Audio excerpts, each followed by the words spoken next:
The offer came on a hot afternoon that smelled like dust, diesel, and decisions that could never be undone. A man in a crisp white shirt stood at the edge of a cracked dirt road, holding a folder that looked too clean for a place like this. Inside it was a number that could change a life in seconds. $12,000. For most people, it would have been an easy yes. For him, it felt like someone was trying to buy a piece of his soul. If you believe in kindness, second chances, and the quiet power of patience, take a moment to like, comment, share, and subscribe to the channel. And tell us in the comments where you're watching from. It means more than you think. Ethan Walker had lived on that narrow strip of land his entire life. It wasn't much to look at from the outside. Just a small wooden house leaning slightly with age, a rusted mailbox, and a long stretch of frontage that hugged the highway like it was holding on for dear life. But to Ethan, every inch of it was a memory stitched into the fabric of who he was. His father had planted those trees. His mother had painted the porch by hand, laughing as the paint dripped down her fingers. And now, after both of them were gone, that land was all he had left that felt like home. The highway department didn't care about any of that. To them, it was just a necessary expansion project, a straight line on a map that needed to cut through inconvenient pieces of land. They had already bought out most of the surrounding properties. Some neighbors had left happily, cashing checks and moving into better homes. Others had resisted at first but eventually gave in. Ethan was one of the last. $12,000. It was more money than he had ever seen at once. Enough to fix the leaking roof, pay off his small debts, maybe even start fresh somewhere else. But every time he imagined signing that paper, he saw his father standing in the yard, wiping sweat from his forehead after a long day's work, telling him that land wasn't just dirt. It was dignity. So Ethan said no. The man in the white shirt tried to reason with him, explaining that the offer was fair, that it might not come again, that the project would move forward with or without his cooperation. Ethan listened quietly, his hands rough and steady at his sides, and repeated the same answer. No. What followed were years that tested him in ways he never expected. The construction began anyway. The once quiet road turned into a roaring artery of traffic. Dust covered his porch daily, and the noise never truly stopped. At night, headlights sliced through his windows like restless ghosts. The value of comfort disappeared, replaced by a constant reminder that the world was moving forward without him. Financially, things got worse. Work was inconsistent. Repairs piled up. There were days when he questioned everything. His decision, his stubbornness, his ability to hold on. He would sit on the edge of his porch, staring at the highway, watching cars speed by, wondering how many of those drivers had taken the easy path when life offered it. Neighbors who once doubted him began to move on with their lives.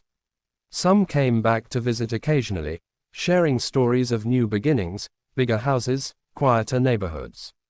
They would look at Ethan's place with a mix of pity and confusion, unable to understand why he chose to stay. But Ethan wasn't staying for comfort. He was staying because leaving felt like losing something that couldn't be replaced. Time passed slowly at first, then all at once. Seasons changed, paint peeled, and the world around him transformed. What was once a simple highway became a major route connecting towns and cities. Businesses began to sprout along the road: gas stations, small restaurants, repair shops. The area that had once been overlooked started to attract attention. Ethan noticed it gradually. The traffic wasn't just passing through anymore, it was stopping. People needed places to eat, to rest, to refuel. One day, as he sat watching the steady stream of vehicles, an idea began to take shape in his mind. It wasn't loud or dramatic. It was quiet, like a seed finding its way through soil. He started small. Using what little savings he had, he built a modest roadside stand at the edge of his property. It wasn't fancy, just a wooden structure with a tin roof, but it was his. He sold simple things at first: cold drinks, snacks, fresh fruit. The first day, only a handful of cars stopped. The second day, a few more. By the end of the week, he began to see something he hadn't felt in years: hope. Running that stand wasn't easy. There were long hours, unpredictable sales, and constant challenges. Some days, he barely made enough to cover costs. But he kept going, driven by something deeper than profit. He was building something with his own hands, on land that carried his family's legacy. Over time, the stand grew. He added a small seating area, then expanded the menu.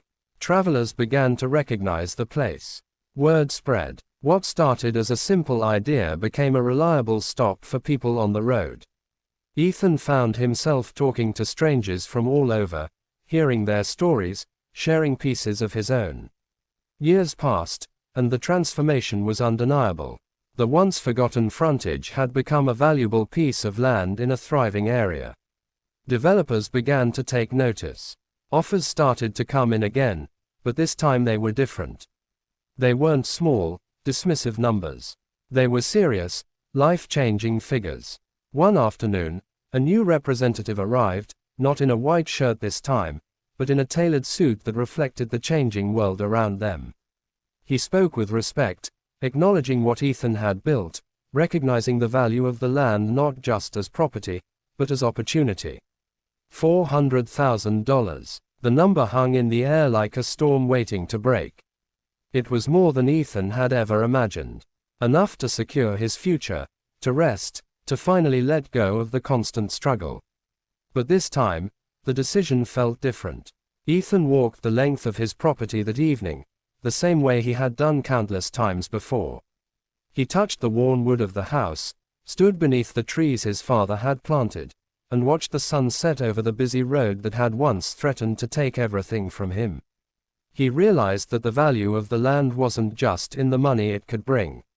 It was in what it had given him: the strength to endure, the courage to believe in himself, and the chance to turn hardship into something meaningful. He didn't rush the decision. He didn't let the number blind him. Instead, he thought about what he truly wanted. In the end, Ethan made a choice that surprised many but made perfect sense to him. He agreed to sell a portion of the frontage, enough to secure his future, while keeping the heart of his land, the home, the stand, the memories. It was a balance between letting go and holding on. The deal went through, and for the first time in years, Ethan felt a sense of peace that wasn't tied to survival. He improved his stand, turned it into a proper roadside cafe, and continued to welcome travelers, not out of necessity, but out of love for what he had built. People often asked him if he regretted not taking the $12,000 all those years ago. He would simply smile, looking out at the road that had once felt like a threat and now felt like a lifeline. Because sometimes, the hardest decisions aren't about money. They're about knowing what something is truly worth. Before we reach the end, take a moment and write in the comments one thing in your life you chose to hold on to, even when it was difficult. As the years went on, Ethan's story became something more than just a personal journey. It became a reminder that patience, resilience, and belief in oneself can turn even the smallest piece of land into something extraordinary. Not everyone will understand your choices. Not everyone will see the value in what you're holding on to. But that doesn't mean it isn't there. And if this story touched your heart even a little, don't forget to like, comment, share, and subscribe. Your support helps keep stories like this alive, and you never know who might need to hear it today.